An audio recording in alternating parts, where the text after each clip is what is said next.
Hi everyone. So today I have the honor of introducing to you Dr. Sarthak Dhuliya. He has a rank 24 in the INICET May 2023. Awesome rank बच्चे. Congratulations.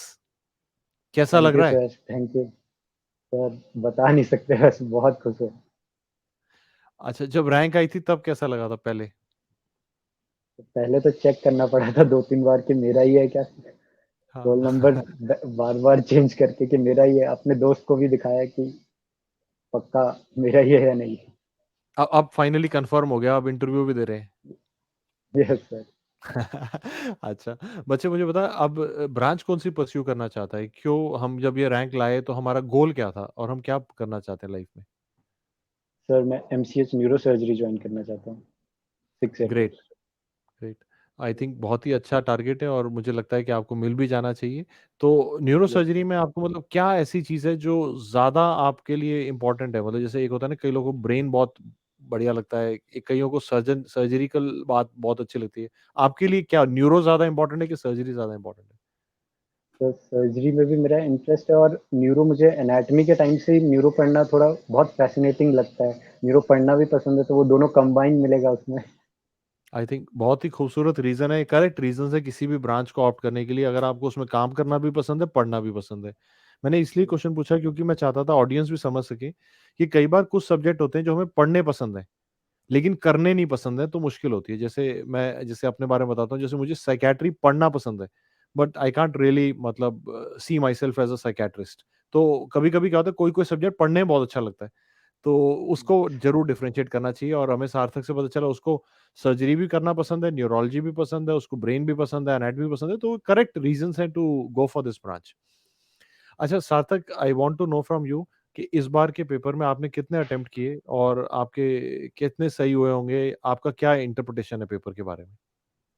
Sir 197 attempt किए थे मैंने, okay, और recall वगैरह जो देखा था तो 165 टू 170 उसमें करेक्ट हो रहे थे। ओके। तो वो यस सर। क्या आपको पेपर सर करके जब आए पेपर इस वापस तो बार लगा का। था कि यस सर। ये रैंक आएगा? हेलो? Sorry sir. हाँ, सॉरी सर, मैं आपकी पूछ रहा हूँ, आवाज़ कट रही है। मैं कह रहा हूँ ये लगा था ये वाला रैंक आ जाएगा पेपर के रिकॉल हेलो। को देख के? हाँ, आवाज़ आ हेलो। रही है बेटा? Yes sir. हाँ, मैं कह रहा हूँ ये लगा था ये रैंक आ जाएगी रिकॉल को देख के? नहीं सर, ये तो नहीं सोचा था पेपर देख के, क्योंकि पेपर में बहुत सारे। Yes sir, yes sir. Paper में बहुत सारे क्वेश्चन ऐसे थे। नो सर, ऐसा नहीं लगा था। पेपर में बहुत सारे क्वेश्चन ऐसे थे कि जिनके चारों ऑप्शन के बारे में ही नहीं पता था। उसके अलावा बहुत सारे क्वेश्चन में एजुकेटेड गेस लेना पड़ रहा था, तो मुझे लगा था कि मतलब 100 से बाहर हो सकता है शायद। हुँ। लेकिन अब तो ख़ैर हम टॉप 50 में, टॉप 25 में रैंक लेके आ गए हैं, जो कि बहुत ही बढ़िया रैंक है। कांग्रेचुलेशंस बच्चे, I am very, very proud of you. थोड़ा-सा बेटा मुझे बताओ, इस बार के पेपर में कुछ पिछले पेपर से अलग लगा थैंक यू आपको, सर। जो आप फ्यूचर एस्पिरेंट्स को बताना चाहते हैं? Thank you sir. Yes sir. Sorry sir, फिर आवाज़ कट गई। मैं कह रहा हूँ इस बार के पेपर में पिछले पेपर से कुछ फ़र्क लगा आपको कि वैसे ही था पेपर?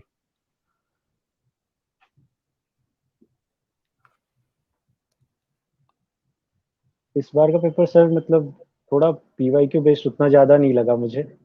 जैसे बाकी टाइम पे डायरेक्ट रिपीट काफ़ी सारे हो जाते थे, इस बार उतना रिपीटेशन नहीं लगा मुझे।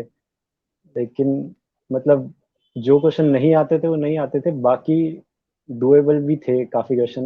120 130 तो इजी टू मॉडरेट कह सकते हैं।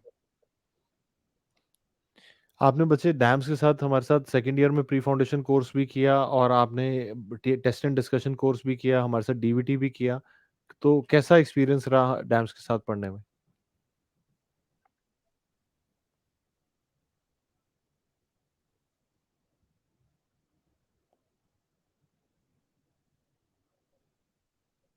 सर काफ़ी अच्छा एक्सपीरियंस रहा, खासकर टीएनडी एम्स कैप्सूल। उसमें जितना कंसाइज वे में सारे नोट्स बन जाते हैं, तो लास्ट के महीने में पढ़ने में वो सर तो बहुत हेल्पफुल रहता है, क्योंकि उतना मैटर नहीं करता कि आपने पिछले पूरे साल भर क्या पढ़ा है। अगर लास्ट के 15 दिन 20 दिन में आपने रिवाइज नहीं किया है, तो फिर बहुत सिंपल सिंपल चीज़ें भी याद नहीं आती हैं। तो वो मतलब एक कंसाइज वे में पूरे सारे इंपॉर्टेंट टॉपिक्स को कवर करने के लिए बहुत हेल्पफुल था। क्या आपको लगा कि जो डैम्स का मटेरियल है वो बार-बार रिवाइज़ करने में आसान था, वो कंसाइज़ था, क्रिस्प था? Yes sir. बहुत मतलब जैसे डीवीटी है कि 1000 पेजेस हैं और वो 1000 भी है कि छोटे-छोटे पेजेस हैं, इमेजेस हैं। तो मतलब आराम से उसे 2 या 3 दिन में आराम से रिवाइज़ हो जाता था वो। एम्स कैप्सूल तो उससे भी ज़्यादा कंसाइज़ था। वो मतलब वही 1 डेढ़ दिन में रिवाइज़ हो जाता था। तो मतलब लास्ट में रिवाइज़ करने के लिए बहुत हेल्पफुल रहता है वो। और जो हमारे जो नोट्स थे या जो क्वेश्चंस टेस्ट पेपर में टीएनडी में क्वेश्चन आते थे, वो लगा आपको कि रियल एग्ज़ाम के जैसे ही लेवल पे रखे हैं हमने? Yes sir. पहले मुझे थोड़ा-सा हार्ड टाइप के लगते थे, लेकिन एग्ज़ाम देख के लगा कि मतलब नहीं, इस लेवल का पूछा जाता है। और उसके अलावा जैसे सीबीटी था, सीबीटी भी मुझे नीट से ज़्यादा तो आईएनआईसेट जैसा लगा था। हाँ, हाँ। तो एक्चुअली क्या होता है पेपर ना फ्लक्चुएंट होते हैं। कभी-कभी आप देखोगे मई वाला पेपर जो आईएनआईसीटी का होता है, वो ज़्यादा थोड़ा-सा एटिपिकल होता है हमेशा और नवंबर वाला ज़्यादा टिपिकल पीवाईक्यू वाला पेपर होता है। नवंबर में ज़्यादा फ्रेशर बैठते हैं, मई में ज़्यादा रिपीटर बैठते हैं, इसलिए एग्ज़ाम बोर्ड हमेशा इसको ऐसे थोड़ा-सा चेंज करता है। क्योंकि रिपीट जो बच्चा कर रहे होते हैं, उनको पता होता है कि पीवाईक्यू करने हैं, तो वो पीवाईक्यू मई में कम कर देते यस हैं सर। और फ्रेशर को पता नहीं होता, उसके लिए वो फिर थोड़ा ईज़ी पेपर रखते हैं हमेशा, यस सर। है ना? अच्छा, बच्चे हुँ। कुछ ये बताओ कि आपने अब जैसे आप न्यूरोसर्जन बनना चाहते थे, आज आपके पास अपॉर्च्युनिटी आ गई, तो क्या आपको लगा कि जो अब तक आपने ज़िंदगी में सोचा था, अब आप सही ट्रैक पे आ गए हो, उस जगह पहुँच गए हो जहाँ पहुँचना चाहते थे? अब आप वो डिसीज़न ले सकते हो जो बचपन से सोच रहे थे फर्स्ट ईयर से?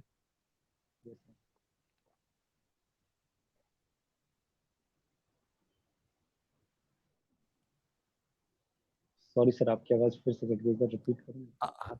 अब आ रही है मेरी आवाज़? अब आ रही है बीच में? यस सर, अब आ रही है।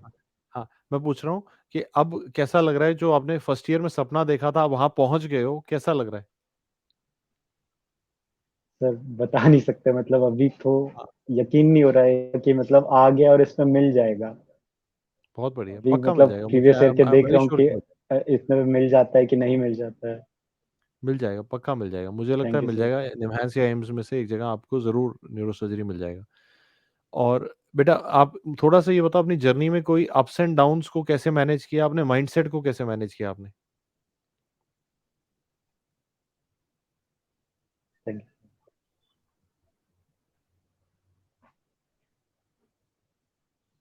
बेटा सुन पा रहे हैं मुझे? आप बीच में आवाज़ जा रही है सर बार-बार। अप्स एंड डाउन्स का मतलब एक बेसिक रहता था कि मतलब मैं बहुत प्लानिंग करके हर काम करता हूँ। जैसे मेरे पास एक छोटी-सी कॉपी रहती थी, उसमें मैं पिछली रात को हर हेलो, यस सर? हाँ, कंटिन्यू बेटा कंटिन्यू। हेलो, हेलो, आ रही है आवाज़ बेटा आ रही है।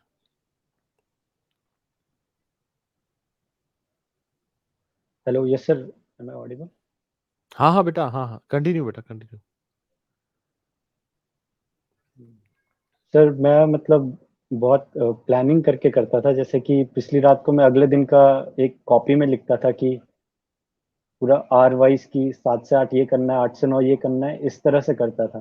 तो मतलब मेरा बस ये रहता था कि जो भी प्लान है वो कंप्लीट होना चाहिए। पूरी तरीके से तो नहीं हो पाता था, 70-80% हो पाता था, लेकिन बस मेरा ये था कि जो प्रोसेस है उसको फॉलो करते हुए चलना है और रिजल्ट तो आ ही जाएगा, मतलब नहीं भी आएगा तो बस मेहनत अपने हाथ में, रिजल्ट का तो कुछ कर नहीं सकते हैं।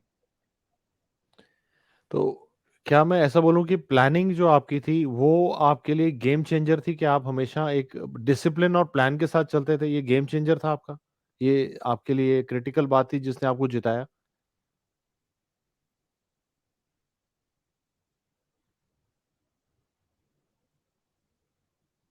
Yes sir. कंसिस्टेंटली मतलब एक रूटीन को फॉलो करना और प्लानिंग से पढ़ाई करना कि कौन सा सब्जेक्ट कितने दिन में पढ़ना है, जीटी कब कब देना है, वो सब बहुत सबसे ज़्यादा इम्पोर्टेंट वही है मेरे हिसाब से। क्या आपको लगा इस प्लानिंग में टीएनडी कोर्स ने, डैम्स के ग्रैंड टेस्ट ने, डीवीटी ने आपकी मदद की जहाँ-जहाँ आपको ज़रूरत थी उन चीज़ों को फिल इन करके?